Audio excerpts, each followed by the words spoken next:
फूलन देवी, जिसने 21 मर्दों को एक साथ लाइन में खड़ा करके उन्हें मौत के घाट उतार दिया, जिसके जन्म पर पूरा परिवार रोया था, जिसने अपने सभी दुश्मनों को बेरहमी से मार कर बदले की एक नई कहानी को जन्म दिया। कुछ के लिए तो फूलन देवी सच में देवी थी, वहीं कुछ के लिए वो एक हत्यारन थी। गांव की एक लड़की कैसे बनी डाकू? 21 लोगों को मौत के घाट उतार कर आखिर कैसे पहुंची फूलन देवी राजनीति की राह पर? तो चलिए दोस्तों, बात करते हैं आज एक ऐसी लड़ाकू की जिसे बैंडेड क्वीन के नाम से जाना जाता था। 10 अगस्त 1963 का दिन यूपी के जालौन जिले के देवी दीन के घर एक नई मुसीबत लेकर आया था। मुसीबत इसलिए कि उसके घर में एक बेटी ने जन्म लिया था। फूलन जब पैदा हुई तो घर में खुशी की जगह मातम मनाया गया, क्योंकि उसके पिता को उसके पालने से लेकर उसकी शादी तक की चिंता थी। अपने माँ बाप के 6 बच्चों में फूलन दूसरे नंबर पर थी, लेकिन थी सबसे अलग। फूलन अपने सामने कभी किसी के साथ गलत होते नहीं देख पाती थी, हर किसी से लड़ जाती थी। फूलन के पिता देवी दिन कड़ी मेहनत के बाद ही घर का खर्च चला पाते थे। संपत्ति के नाम पर उनके पास केवल 1 एकड़ जमीन थी, और रही फूलन देवी अपने साथ हुए हर अन्याय के साथ आवाज उठाती थी। लेकिन उसके पिता ने जो अन्याय फूलन देवी के साथ किया, उसके खिलाफ आवाज नहीं उठा पाई। फूलन के खराब नेचर की वजह से उसके पिता को उसकी ज्यादा चिंता होती थी। पिता की इसी चिंता ने महज 11 साल की उम्र में उसकी शादी एक बूढ़े इंसान से कर दी। शुरुआत में फूलन ने इसका विरोध किया और फिर अपनी किस्मत समझकर एक्सेप्ट कर ले। फूलन के पिता ने उसके अच्छे भविष्य को लेकर यह फैसला लिया था, लेकिन यहाँ आगे की जिंदगी फूलन के लिए किसी नर्क से कम नहीं थी।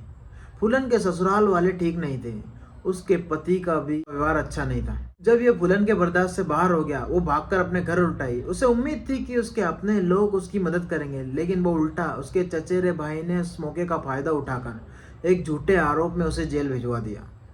दरअसल उसके चचेरे भाई से उसकी दुश्मनी पहले ही थी। जैसा कि हमने आपको बताया कि फूलन के परिवार के पास काफी कम जमीन थी। फूलन देवी के पिता के मौत के बाद उसके पिता का बड़ा भाई घर का मुखिया बन गया और अपने बेटे मायादीन के साथ मिलकर उसने फूलन देवी के पिता के हिस्से की जमीन भी हड़प ली। ऐसा कहा जाता है कि जब फूलन को इस बात का पता लगा कि उसके चाचा ने उसकी जमीन पर कब्जा कर लिया है, तो वो उनसे भिड़ गई। जमीन के लिए चाचा से बात इतनी ज्यादा बढ़ गई कि हाथापाई तक पहुंच गई। मामला यही नहीं सुलझा, पूरा अपने खेत के बीच बैठकर धरने पर जा बैठी। इस पर उसे अपनों का गुस्सा भी झेलना पड़ा, लेकिन वो नहीं मानी। इसी बात का बदला लेते हुए जब फूलन ससुराल से आई, तब उसके भाई ने उसे जेल भिजवा दिया। लेकिन जेल में भी उसकी मुश्किलें खत्म नहीं हुई। उसे जेल में भी काफी सारी परेशानी झेलनी पड़ी, जहाँ उसे शारीरिक शोषण जैसी समस्याएं झेलनी पड़ी। जैसे तैसे वो जेल से निकलने में कामयाब रही। वो वापस भागकर अपने घर गई, लेकिन उसके घर वालों ने उसको दोबारा उसके पति के घर भेज दिया। इसके बाद भी फूलन के लिए उनका व्यवहार नहीं बदला और उसे मजबूरन दोबारा ससुराल छोड़ना पड़ा। एंड में तंग आकर फूलन ना तो अपने घर गई और ना ही अपने ससुराल गई। ऐसा माना जाता है कि 20 साल की उम्र में फूलन को किसी ने अगवा कर उसके साथ जबरदस्ती की थी। इस घटना के बाद फूलन की जिंदगी पूरी तरह से बदल गई। इस बार ना वो अपने परिवार की मदद लेना चाहती थी और ना ही पुलिस वालों की, क्योंकि दोनों की हरकतें वो पहले ही देख चुकी थी। इस बार फूलन ने हथियार उठाने की ठानी। बस फिर क्या था, फूलन इस बार एक ऐसे रास्ते पर निकल गए जहां से वापस आना मुश्किल था। कहा जाता है कि फूलन अपने एक रिश्तेदार की मदद से सिर्फ 20 साल की उम्र में ही डाकुओं की गिरोह में शामिल हो गई। फूलन ने जब पहली बार हथियार उठाए तो वो सबसे पहले अपने पति के पास गई। उसने सबसे पहला बदला अपने पति से लिया, जहां उसने उसे घर से निकालकर लोगों की भीड़ के सामने चाकू मार दिए और सड़क किनारे अधमरी हालत में छोड़कर चली गई। जाते जाते फूलन ने यह भी ऐलान कर दिया था कि आज के बाद कोई भी बूढ़ा किसी भी जवान लड़की से शादी नहीं करेगा। ऐसे तो फूलन देवी अब डाकुओं की गिरोह में शामिल हो गई थी, लेकिन फिर भी उसे हर वक्त अपनी किस्मत से लड़ना पड़ रहा था। गिरोह के सरदार बाबू गुज्जर का दिल फूलन देवी पर आ गया था। उसकी नज़र फूलन देवी पर थी और उसे दरअसल फूलन देवी के शरीर की भूख थी, जिसे मिटाने की वो लगातार कोशिश करता रहा। पहले उसने फूलन को बहलाने की कोशिश की। जब वो कामयाब नहीं हुआ तो एक दिन उसने फूलन के साथ जबरदस्ती करने की कोशिश की। विक्रम मल्ला, जिसकी जगह गांव में बाबू गुज्जर के बाद आती थी, उसने उसके खिलाफ आवाज उठाई। बावजूद उसका सरदार नहीं माना और उसने फूलन के साथ जबरदस्ती की। बाद में विक्रम ने बाबू की हत्या कर दी। बाबू गुज्जर की हत्या के बाद अगले ही दिन विक्रम मल्ला ने खुद को गिरोह का सरदार घोषित कर दिया।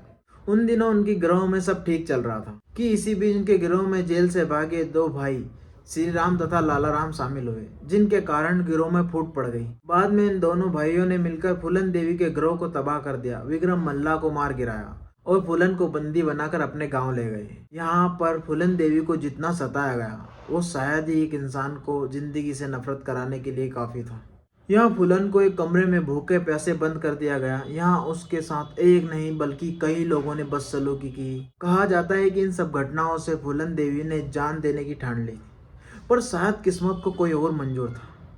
फूलन देवी को इतना परेशान किया जा रहा है, इस बात की खबर उसके पुराने साथियों को मिली और वो चुपते चुपाते मौके पर पहुंचे और फूलन को वहां से बचा कर ले गए। और यहाँ से निकलने के कुछ दिन बाद ही फूलन देवी अपने साथी की मदद से पुराने साथियों को इकट्ठा किया, दोबारा से एक गिरोह बनाया और इस बार उन गिरोह का सरदार वो खुद बनी। श्री राम और लाला राम के चुंगल से निकलने के साथ फूलन देवी को वो मौका मिल गया जिसका वो इंतजार कर रही थी। 14 फरवरी 1981 को बदले की आग में उबल रही फूलन अपने गिरोह के साथ पुलिस के बीच में बेवई गांव पहुंची। उस समय उस गांव में शादी हो रही थी। फूलन और उसके गिरोह ने बंदूक के जोर पर पूरे गांव को घेर लिया और ठाकुर जाति के 21 मर्दों को एक लाइन में खड़ा होने के लिए कहा और 21 में से 2 उनके पुराने गिरोह के डाकू भी थे, लेकिन ये वो नहीं थे जिन्होंने फूलन देवी के साथ बदसलूकी की थी। अपने दुश्मनों को वहां ना देखकर फूलन देवी पूरी तरह से बुखला गई। कहा जाता है कि फूलन देवी उस समय इतनी परेशान हो गई कि उसके वहां मौजूद 21 लोगों को मौत के घाट उतार दिया। बेवही नरसंहार के बाद फूलन बैंडेड क्वीन नाम से मशहूर हो गई। चंबल के गिरोह में घूमना, लूटपाट करना, अमीरों के बच्चों को फिरौती के लिए अगवा करना फूलन के गिरोह का मुख्य काम था। कुछ सालों तक ये चला, फिर किसी तरह से वो आत्मसमर्पण के लिए राजी हो गई, लेकिन उसके लिए फूलन देवी की अपनी शर्तें थी। वो जानती थी कि उत्तर प्रदेश पुलिस उसकी जान की दुश्मन है, इसलिए अपनी पहली शर्त के तहत मध्य प्रदेश पुलिस के सामने उसने सरेंडर करने की बात कही। दूसरी शर्त के मुताबिक उसने अपने किसी भी साथी को सजाए मौत ना देने का आग्रह किया। तीसरी शर्त के मुताबिक उसने उस जमीन को वापस करने का आग्रह किया जो उसके पिता से हड़प ली गई थी। साथ ही उसने अपने भाई को पुलिस की नौकरी देने की बात कही। फूलन की दूसरी मांग को छोड़कर पुलिस ने उसकी सारी बातें मान ली। इस तरह फूलन ने 13 फरवरी 1983 को मध्य प्रदेश के भिंड में सरेंडर किया। फूलन देवी पर 22 कत्ल, 30 लूटपाट तथा 18 अपहरण के मुकदमे चलाए गए।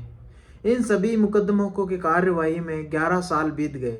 सन 1993 में मुलायम सिंह की सरकार ने उन पर ये सारे मुकदमे हटाकर उन्हें बरी करने का मन बनाया। 1994 में उन्हें रिहा कर दिया गया। अपना ज्यादातर जीवन बिहाड़ो जेल में गुजारने के बाद सन 1996 में फूलन ने राजनीति में जाने की राह पकड़ी।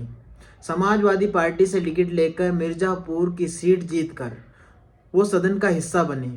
उसका 2 बार जीतना ये बात साबित करता है कि कहीं ना कहीं उसने जनता के दिल में अपनी जगह बनाई। पर फूलन देवी का अभी भी कोई पीछा नहीं छोड़ना चाह रहा था। 20 जुलाई 2001 को उनके घर के सामने शेर सिंह राणा नाम के एक व्यक्ति ने उसकी गोली मारकर हत्या कर दी।